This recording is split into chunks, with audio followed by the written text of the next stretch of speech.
And all you Twitterers, all you high-tech people, could you let go?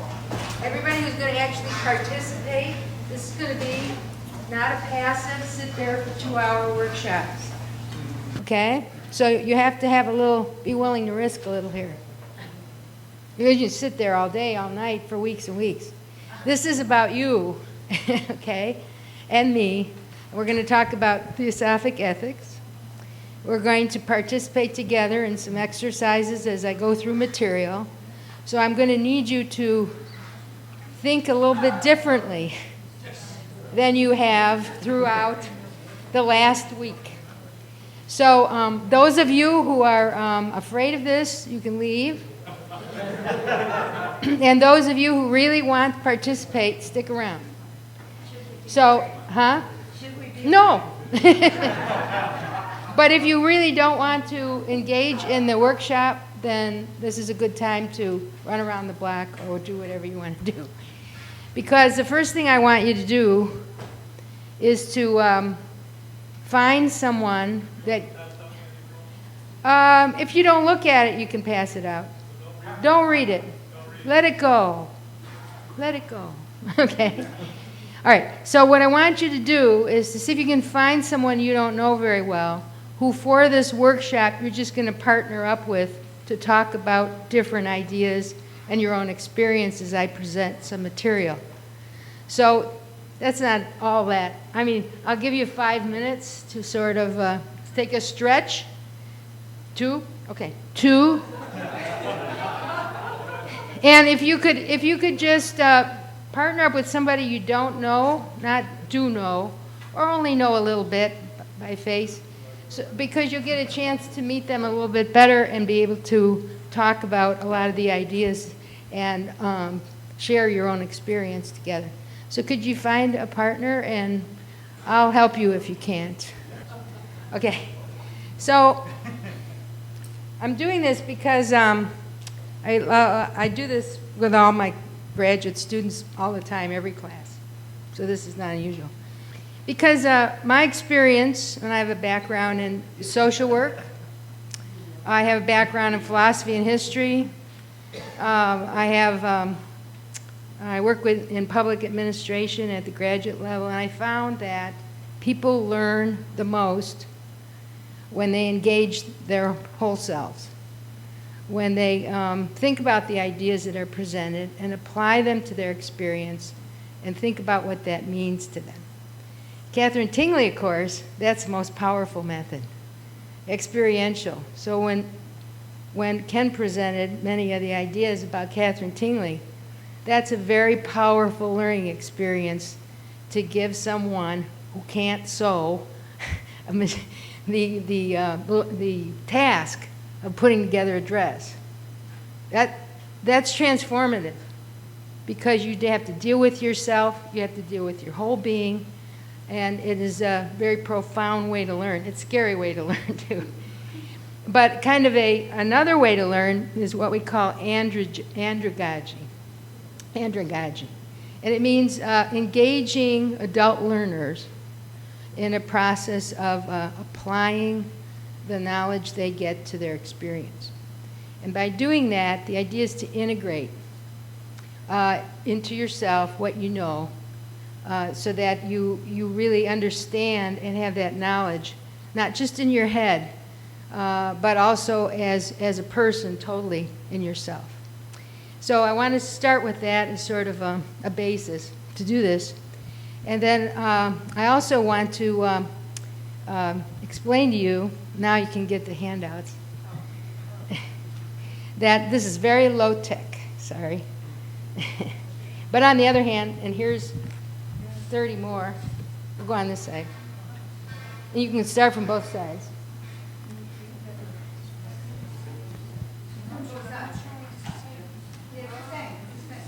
But I'll give you the title to each page. The title to each page if you don't have a stapled copy.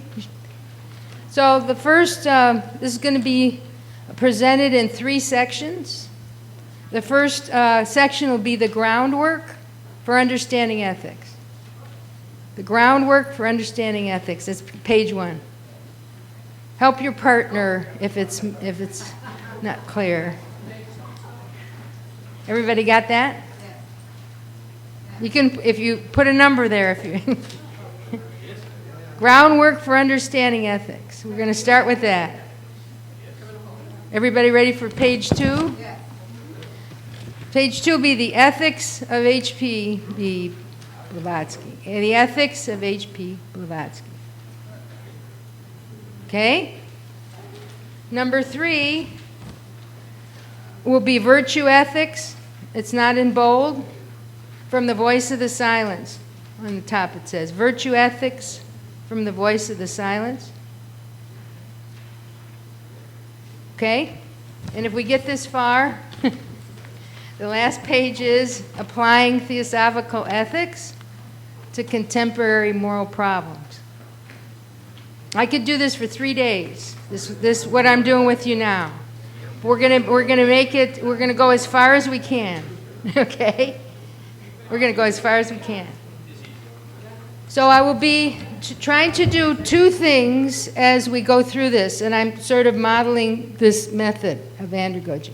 I'm always concerned about, when we talk, giving you both content, that's the curriculum, that's the substance, and you're very good at that. You can, for days and days, you can sit and absorb the substance, okay? But the other side of it is the process, okay? And the process is how you approach the material, the learning method you use to understand the content. And that's where there's many, many roads to Rome. And let me also say there's not one right way. Everything depends on the context and the time and the situation as to what works. So in some instances, using a more didactic method that you're used to is perfect. Other times, you might want this kind of interaction. So it all depends on what you want to achieve, how you approach things, what fits the circumstances. So I just want to show you, through example of this workshop, a way of applying this andragogical pedagogy. So how we're going to proceed is I'll take each section and I'll go over some things with you, and then as we do that, I'll give you little exercises to do with your partner, just to think about the ideas that we're sharing, so you can apply them to your own experience. Okay? And then as we kind of go through each section, I'll ask you if you need a little break or we should go on, or we'll see how it goes. Okay? So I'm always sort of thinking about, I want to cover the material. I got so much time to do it, but I want to make sure everybody is engaged in the process. And I'm also reading you. I'm looking at your eyes. I'm seeing what the energy's like. So one thing that I wonder if you noticed is that when you sit in a passive mode and you take in all the information and you're really focused on listening, it takes a lot out of you. I know when I would go home after these days, I wanted to go to sleep because I was really focused on the high-powered ideas that you were all sharing. It was just, whoa, you know. I also wanted to run around the block. I wanted a little Tai Chi or Qigong. So I'm talking about mind, body, spirit, is that there is a big need to integrate, and Theosophists love the ideas, all that into their own body. We do have a body. And it's important to recognize that and take care of it in proportion to everything else. So to me, it's important to be holistic as you can in your educational approach to take care of the balance you need as a person in order to grow and to learn, be open. I also give you a couple of values that are important to me. Well, I guess I could start with that. Let me start with that. So in the first section, what I want to do is build up a shared vocabulary. So we're all coming from the same page. Because what I say a value is, you may think is something different. So if we have the same language, then we can really talk about ideas. So if I say to you, what is ethics? If we go around, I had time, you see. I could give you some time. Well, let me try a few. So when you hear the term ethics, what comes to your mind? What is that for you? Value system. Okay, it's a value system, definitely. Moral choice. Right behavior. Right behavior, how we decide what right behavior is, what is it? Moral choices. There's a decision-making process there about how you're going to act towards other people. Pure way of saying Practicing brotherhood. And that's one of the principles, key principles that brings us all together. Acting on the basis of unity. Acting on the basis of unity, and I consider that a sort of an ethical standard because it gives you a kind of a statement of conduct to live up to. Act on the basis of unity. So all these are components of what ethics is, okay? And in my experience, ethics is multidimensional. And I'd like to kind of go through what I think are the components of ethics, and then we can think about examples of those. So first, one thing that makes up ethics is our own moral code. Okay, and we can be conscious of it or unconscious of it. I think every human being has a sort of moral code they develop about their relationship to other people and their life. They may not even be aware of it. But ethics has something to do with how you treat other people and how you want to be treated and how we're going to live in the world. And a word I like to use for that is reciprocity. You know, reciprocity, give and take. Like, how are we going to live? We're all going to be here together. Let's say we are here for a year with each other. And we're going to figure out how to promote universal brotherhood and unity, and we have a year to do it. Then how we treat each other within that context of that purpose. Ethics is about how we decide we're going to do that. What's the basis for doing those kinds of things? Okay? So one element, therefore, a component in ethics is our moral judgment or our moral code. It's in our head. Okay? And I like to, and there's lots of models you could use for this, but I found this really useful, is to think about our moral code in three ways. The first one, and you mentioned this, values, our value system. I mentioned our value system. Well, what's a value? That's a pretty broad term. Well, one thing a value is it's a belief that you think is important, worthwhile. Okay? Now, there's lots of beliefs we have, and we mentioned some. Universal brotherhood is a belief. We're all here because of that. We assume that, and we have metaphysical reasons to assume that. Maybe many people don't ever think about that, but some way or another, by experience in life, karmic experience, however you're thrown into this life, you do form a value system. So if your karma has been pretty rugged and life is a survival process, you might kind of see life as a dog-eat-dog world. I'm going to get you before you get me. You see what I mean? Because that for whatever reasons, genetic, behavioral, all these reasons we can look into that have karmic basis or whatever, your outlook on life, your moral outlook on life comes from this set of beliefs that's cultivated through your experience, your interaction with the world.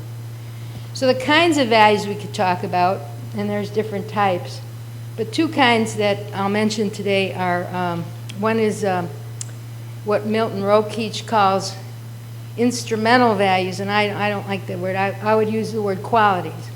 The qualities we think in ourselves, we believe in ourselves, are important for us to live up to or to try to develop.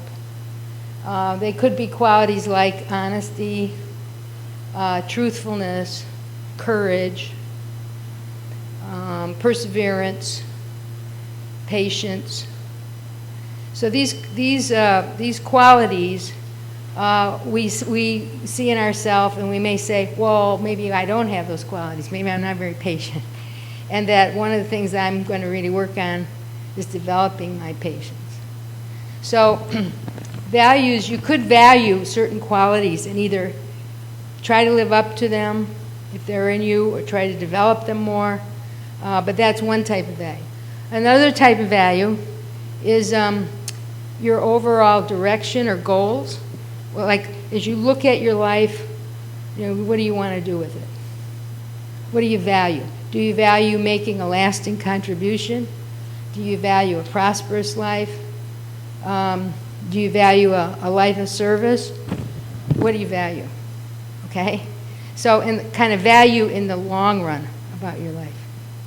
So just to get the conversation going for 5 minutes, maybe with your partner you could think about at least one quality that is important to you as a person and why, and maybe one goal or how you look at your life now, one goal that's important for you to pursue. So if you could take turns, I'll give you about 2 minutes apiece.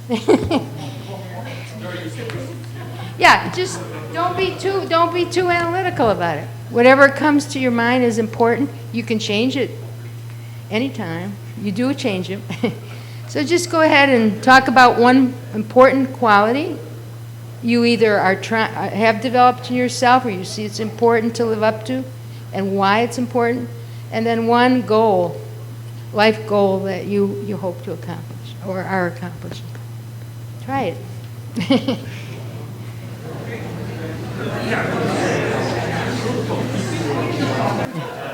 Okay, so one question I have is how did it feel to share values that are important to you? Was it easy? Was it hard?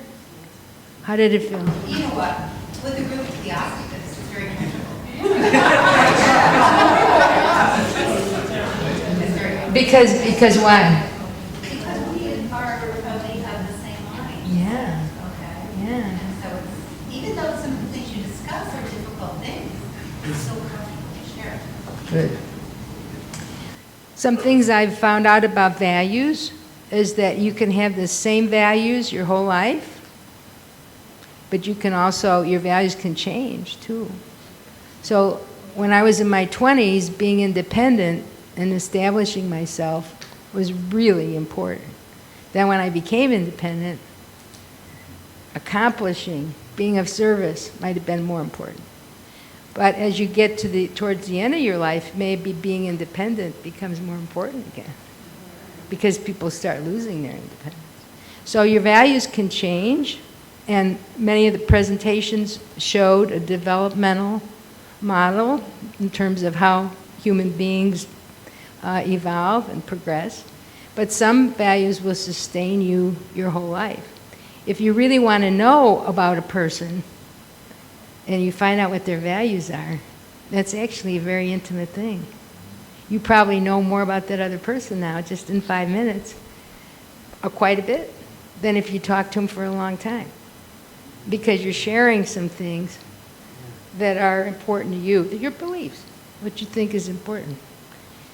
Now, another issue about values is most of the time they're implicit, not explicit. People don't, of course, Theosophists do say, universal brother. We all say that. But generally speaking, in everyday conversation, you have to kind of see what is behind what people talk about with each other. What values are being revealed in a certain situation.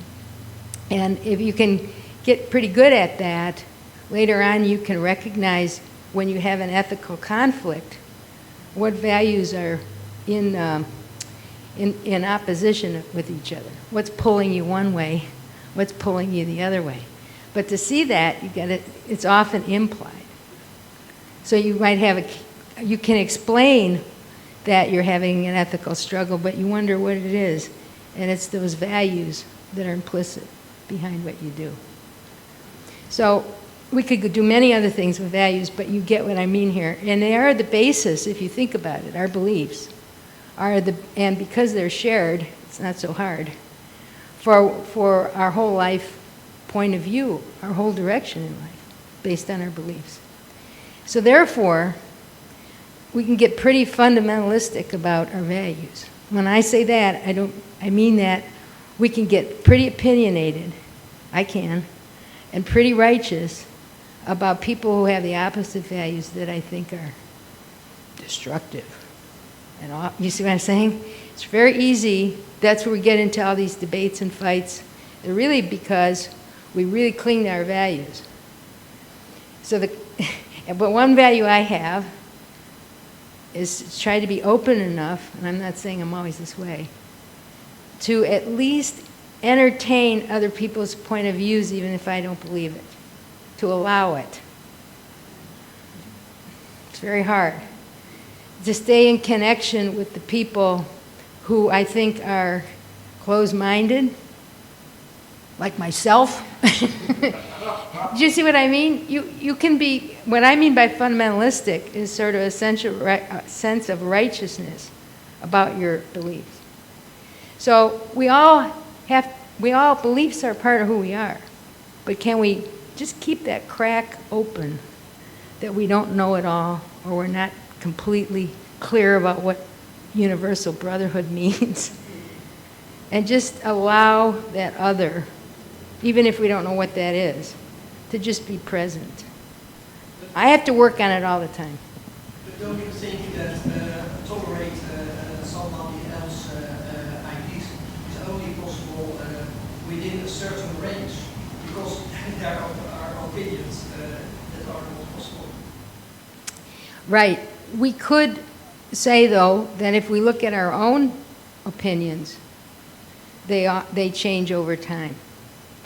And so to make the distinction between other people's opinions versus the person is a pretty good idea, because then we can get out of the judgment all the time of reacting to the person because of what they're saying, because maybe later on they'll say something else. I have.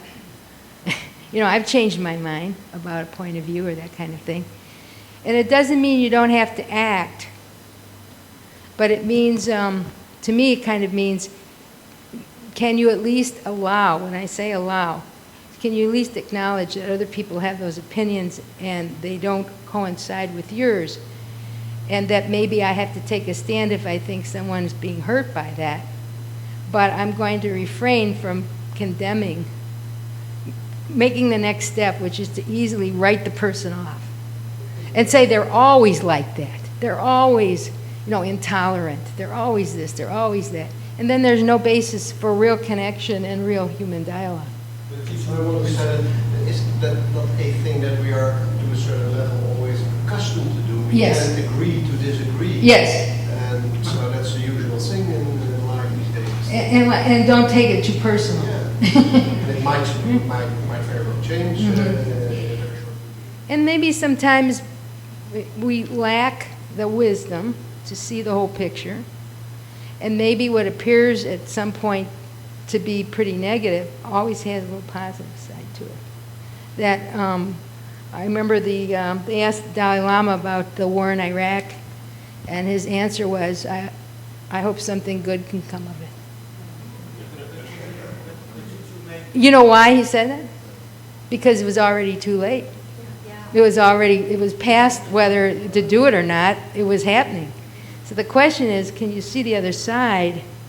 He's really good at this. Can you see the other side to what appears to be dark night of the soul? Is there something else there? So that's the openness I'm talking about. But you should make not a difference between ethics is a capital and not a capital, because the values related to ethics is a capital and not a capital are different. Because ethics is a capital are universal. Oh, I see. Ethics related to personal aspects of a human are completely different than the universal. So I think that if you use the deductive method and you start universal, you have other values than if you start from the personal method. Yes, I think that's a good comment. I resonate with that because I tend to go from the universal to the particular. But when you see someone who doesn't operate on that level, then that's a challenge to all of us as to how we're going to, if we do believe in brotherhood, how are we going to engage that? You know, if we're all having the same, and we can hardly get along as it is, but let's say we can get along because we have these shared values. How are we going to work with people that we don't agree with? This is what I'm getting at. If you have personalism, if you call it personal ethics, or Yes, values, yes. you can come a step further if you make it more universal. I agree. But if a person doesn't have that in their belief system, it's going to be hard to convince them to look at it that way. We don't have too much trouble with that because that's where we're coming from. But if somebody isn't coming from there, the challenge then, from my point of view, is how can you stay in connection with them, even though they're really on the other side of the fence. Thanks. Well, just the issue of language and meaning. If we label it personal or universal, is it really one or the other? Yes, so we have to be very careful with that. There have been a number of movements in the past that labeled themselves universal and turned out to be quite the opposite. Right. Yeah. So we'll give one more comment and then we're going to keep going. See, I have to keep looking at the watch. I think you can distinguish between clear criteria that determine, obviously, whether it is universal or personal. This is something you can work out. But another thing is whether you act and behave in corresponding with such criteria being universal or personal. That's for me the two things. But if I would say something about universal, I mean, if you define certain criteria like acting in such a way that you do not restrict in any way the evolution of other sentient beings, then I think we are pretty much close to a definition of universal. Okay, I think that's... In my opinion. Now, thank you. Now, let me say that I think that's a beautiful, beautiful example of an ethical criteria for deciding how to approach things. That's a great example. And it's pretty close to the golden rule. And I want to mention, I'm jumping here, but the golden rule is universal. And you can find it in one shape or another in every tradition. And when you think about it, why is it universal? Treat others as you want to treat yourself. And by the way, treat yourself as well as you treat other people. We Westerners have trouble with that. A lot of times. We actually don't treat ourselves as well as we treat other people. Maybe we do, I don't know. My experience is that we can put ourselves down, or we can put other people down, and we need to treat everyone, including ourselves, with equal respect. So looking at ideals and principles, consider a principle, a moral principle, an ideal. So I'll give you a few. Justice, compassion, benevolence, non-malfeasance, let's see, veracity, that means truthfulness. Okay, those are just a few. Each one of those principles are ideals, and what's the difference between an ideal and a value is that the ideal is broad. So when you think of something like justice, what would be some values that would be expressive of justice? Fairness. Very good. Impartiality, very good. Mercy. Okay, mercy. Sharing. Indiscriminateness. Okay. Kind of an impartiality. Also consistency. Now justice, which we could spend a whole day on, in Plato's terms, and who can say this better, is that harmony of the soul, right? The fit proportion of everything. Well, how did justice get to be fairness? Because in Western society, if you think about the Enlightenment period, American Revolution, French Revolution, there was a great repression against individualism over the centuries, right? Tyranny by political means, religious means, suppressing the individual, wiping people out. So individual rights came out of those revolutions. The establishment of fairness for the individual, which there's a lot to say for that. So looking at justice, it's two different ways in the context of time and space to define justice. Inner harmony of the soul, fairness, equality, respect and dignity for each person, kind of thing. Which goes together, but you can see all those different values make up that principle. Okay? So these principles become the basis for much of what we do in life, and universal brotherhood is probably the easiest principle for us to quickly say, yeah, that's why we're here. We're here because we believe in that. That is our fundamental belief in that principle. And then we do spend a lot of time cultivating what that means in terms of our values. So that becomes part of that moral code. Okay?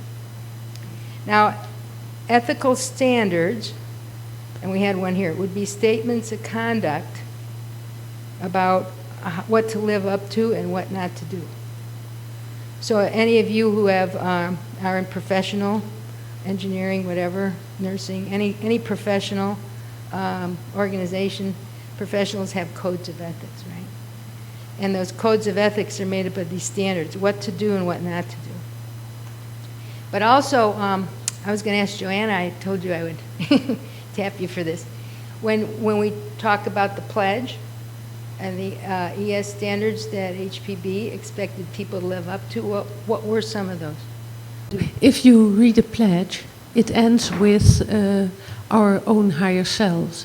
And that is the key to all, because our conscience is the stream of from our higher self to let our actions being in harmony with that. My English is not so good to explain it, but you give the pledge to your own higher self, and there is, with the conscience and the intuition, the source of our ethics, Right. the real source. And the pledge, the 6 articles of the pledge, are only the 6 principles where we talked about, Right.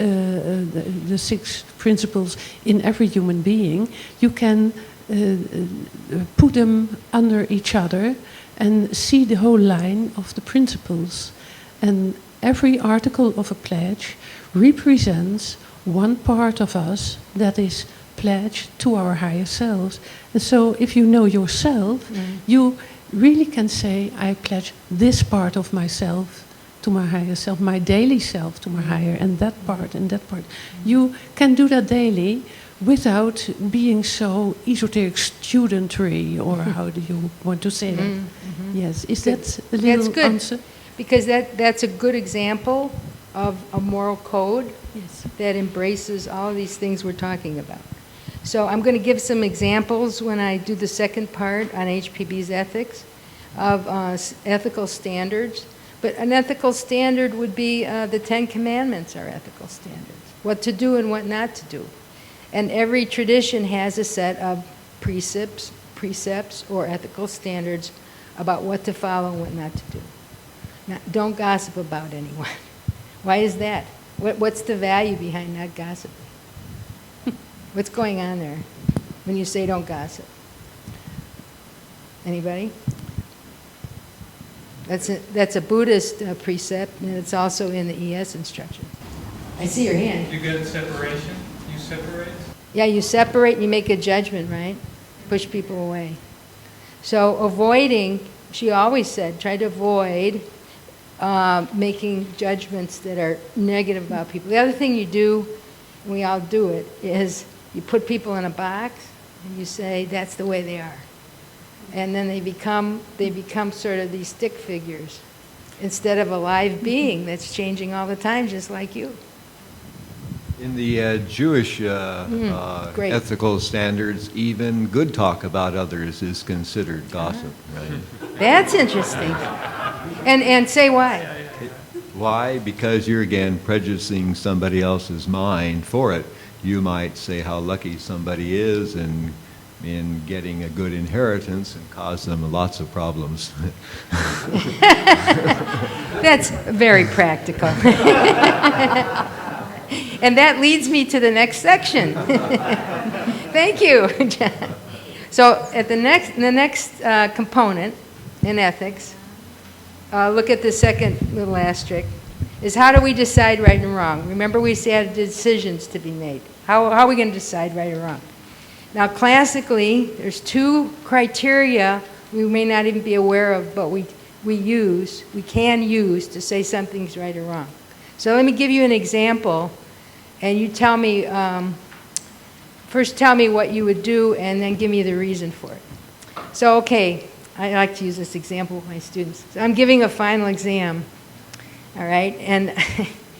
And so I see that Jeremy is cheating. And there's Joanne, and she says, now stop it, Jeremy. She says, that's really unfair of you to cheat when we all were expected to do the work. And then John says, not only that, April's going to walk in and see you cheating, we're all going to get F's. Okay? So both of these people say it's wrong to cheat. But there's two different reasons they're giving why it's wrong. Your reason is principle. It's unfair. You're violating the principle of justice. It's unfair for other people to do all this work and for you to violate it. Now, if you ring with that, then Immanuel Kant is your philosopher. Because he said the reason you decide right or wrong is because you're violating the principle of justice, of fairness. You shouldn't violate the principle. If you say we're all going to get F's, or it's unfair because I studied for 3 weeks and you didn't study, that's the fairness thing too. But the outcome, if you're concerned about the outcome, more positive than negative, that's a utilitarian criterion. John Stuart Mills is your guy. Okay, he says don't worry about the principle. Just worry about what the effects are. Now if you say, well, I think about both of them, which I like to do, then you're combining a principled approach with a consequential approach. You're saying, how's this going to turn out? That's consequence, right? If you say, wow, this is really not only unfair, it's untrue, then you need to be honest about things. You see, you're coming from a principled point of view. So people will decide what's right or wrong based on a combination. They could do it either on the basis of consequence or principle or both. So what do you think? Anyone here big on principle? Get kind of your nose out of joint when somebody violates a principle you think is really crucial? There we got it. They call that deontology. You're a deontologist, you're a principled person. How about utilitarian, consequential? You think about what's going to create the greater harm, they say either do good or avoid doing harm. If you can't do good, which most of the time is a mixed bag, at least avoid, really if you think about it, avoid doing harm. Now of course in the Buddhist tradition, doing no harm, which I was kind of shocked about, seems so like, well what about doing good? But if you really break down doing good, usually every action you take has mixed results, right? So it's hard to actually figure out if what you're going to do is really good. What does that mean? And how can you measure the good results? It's not so easy as it looks. right? So if at least you don't know if it's going to be good, maybe you can say, well, what can I do here that would reduce the harm? That's a very, in Western and Eastern thought, very important idea. Non-malfeasance, what they say in medicine, right? Do no harm, okay? What about his motivation for cheating? That's coming up. That's coming up in the next section. That's called lying.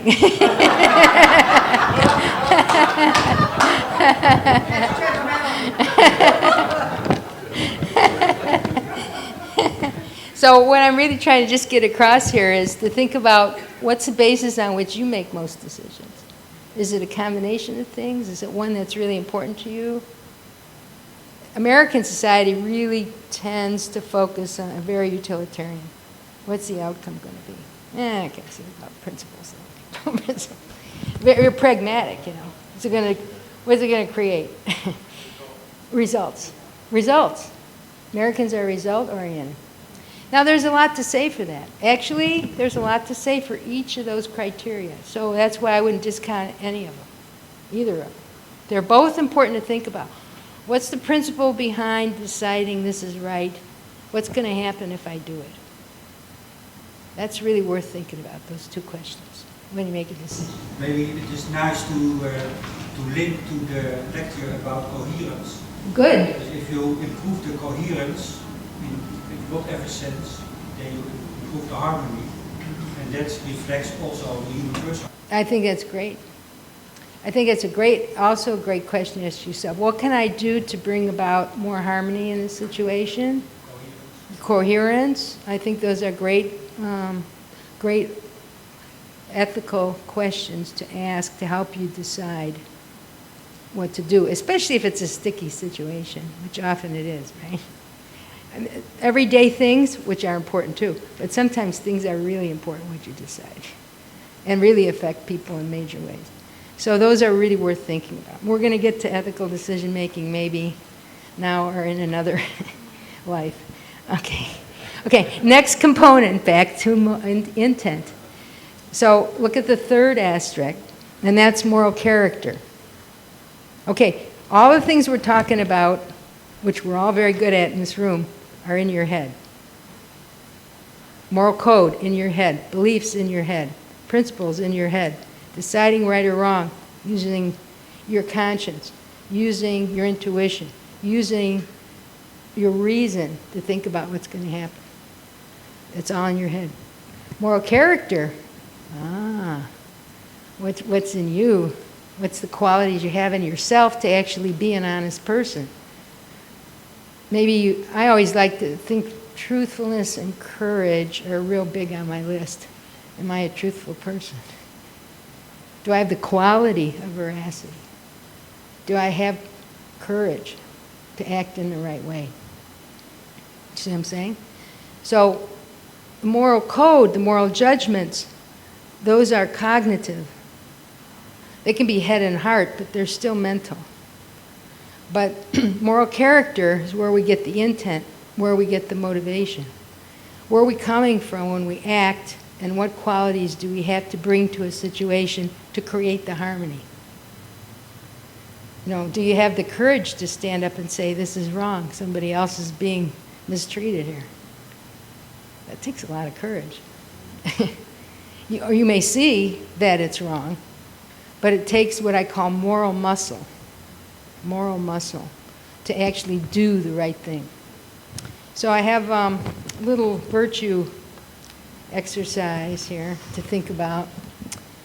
So I want you to just picture in your mind somebody who you admire. You don't have to say who it is. And some of the qualities that person has, some of the virtues that person has that make them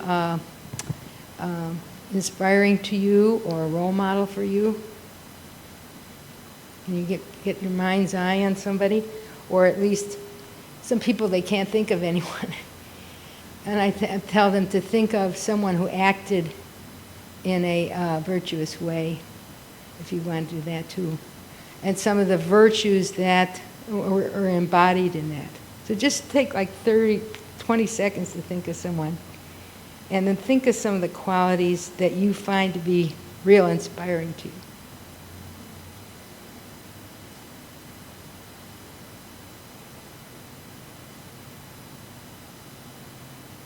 I can think of many people. So could you share with your partner, if you want to share who it is, it's fine, you don't need to, but talk about the qualities that inspire you about that person? Could you each take maybe a minute or so and then exchange what's important to you?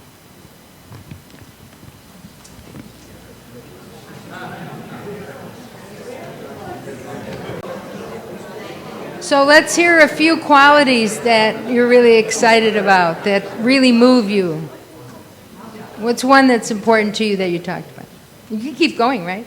This is great. I mean, I can see you want to keep going. So give us some qualities that you came up that were important. Perseverance. How can you get anything done, accomplish anything, anywhere, unless you have it? It's absolutely essential. Good. Being humble. Humorous. Courage. I think it keeps you centered to be humorous. Courage. Courage. And what was the other one? In the right way. In the right way. I'm going to go back to the right way.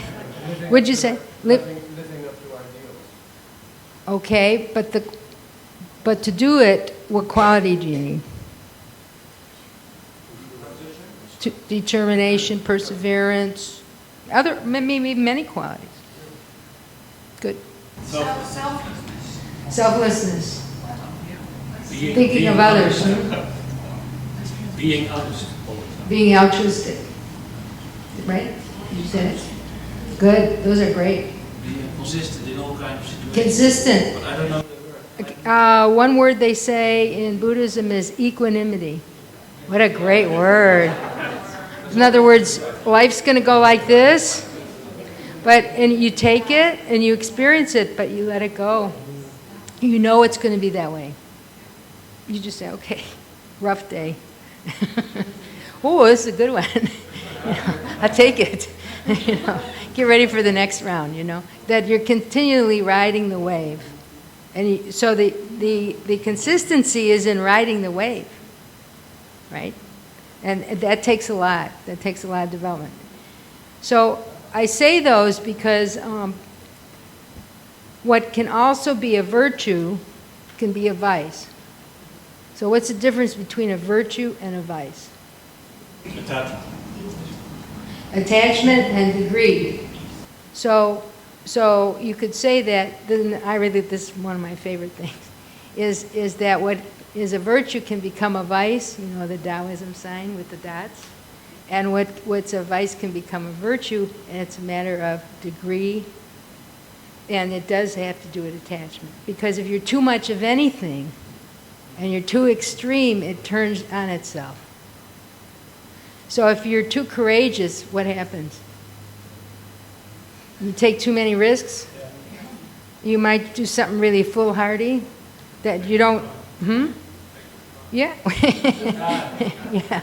Evil Knievel, you can go overboard in any quality and it becomes a detriment. So if you, let's say, courage, too much courage, foolhardy, too little courage.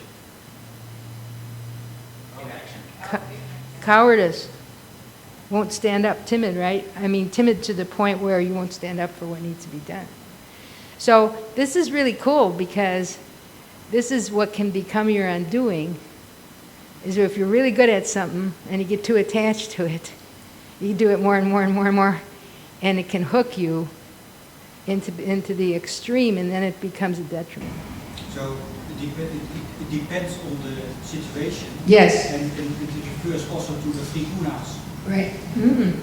Good. That's good. So you have to size it up, and you have to say what's needed here. And while the development of the qualities are important, you need the discrimination, the wisdom, to decide how to use those qualities in moderation. So too much excessiveness, too much deficiency results in, when I say vice, I could say maybe negative moral habit, and virtue, positive moral habits. the habit of being. Vice, V-I-C-E.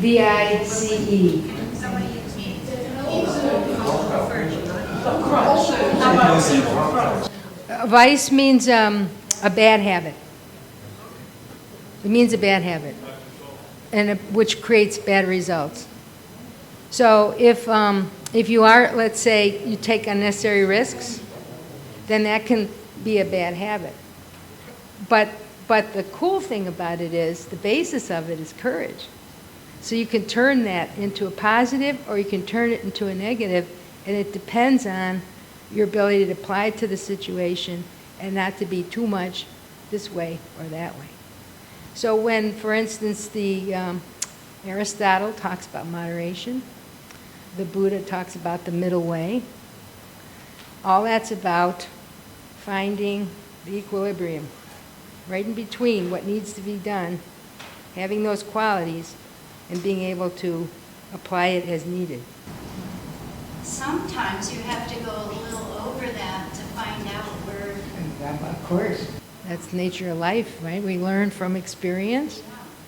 So I think that my script is based on the principle of duty and responsibility, and also being raised Catholic, self-sacrifice. And so many times I will not wisely do too much. I wrecked my health a couple times from trying to do too much because I thought it was my duty. I've had cancer twice. I look pretty good. I stopped that stuff. Not completely though. I have that tendency. So you got to know yourself, because I'm always going to be excessive. I'm an intense person, so I tend to be excessive about everything. So I always have to, take a breath, April, take it easy. Maybe some other people are different, are the opposite, and they have to push themselves because they don't. But I'm not that way. So you have to know yourself, and you have to moderate those traits so that you don't do harm to yourself or to other people. So I have a great little quote from Immanuel Kant. Let's see if you can decipher this. Virtue without judgment is blind, and judgment without virtue is impotent. Ooh, what's that mean? It's written down there. Virtue without judgment is blind, and judgment without virtue is impotent. Let's take the first part. So virtue without judgment is blind. A little old lady doesn't want to cross the street, but I want to help her. Come on, I'm going to help you. I'm a helpful person, but I don't want to go. No judgment. No judgment. What about the next one? Judgment without virtue is impotent. Oh, you can see all the things that are wrong in the world. Can you act on anything? Right? If you don't have those qualities and cultivate that in yourself, then when the chips are down, what do? It's not clear, right? So you need the judgment to inform the virtue, and vice versa. You need the virtue in order to act on what you know is right, or at least think is right. You see what I'm saying? So there's a balance between virtue and moral knowledge, moral judgment. Both are needed. Make sense? Now, the other one I add, which is really important that Ken brought up, I think is a cult, is your motive or your intent. And I say that because all the great mythologies of the world are about overcoming our selfishness, right? All the struggles, if you think of the great myths, who's the hero? You're overcoming the self in order to help others. And you struggle, that inner struggle with self, about your own obstacles, whatever they are. All right? So when we act, where do we come from when we do it? And that takes a great deal of self-knowledge and insight. And so that when Catherine Tingley had a very quiet atmosphere where people could reflect on why they didn't get along with so-and-so the day before. Wow, you gotta think about yourself. Where was I coming from? So motive is a very deep and tricky thing. I think it's the most difficult. Because we can really deceive ourselves into thinking we're being altruistic and helping other people when it's all about us. And I can say that because most of us in here, it's certainly true with me, have a pretty idealized sense of self. Our ego's pretty idealized, that's why we're here. We believe in ideals. Somebody said that. We believe in ideals. So we try to live up to them. But I think that where we really get wisdom is when we see things for what they are and be honest about our own foibles, our own weaknesses. Where are we really coming from? Am I really doing that to help somebody, or because I know I'm going to look good? Not only to them, to myself. I got to live up to my ideal of self. So all that's ego-based. And we got an ego, and I'd like to defend the ego. That the ego has a place. The ego has a place.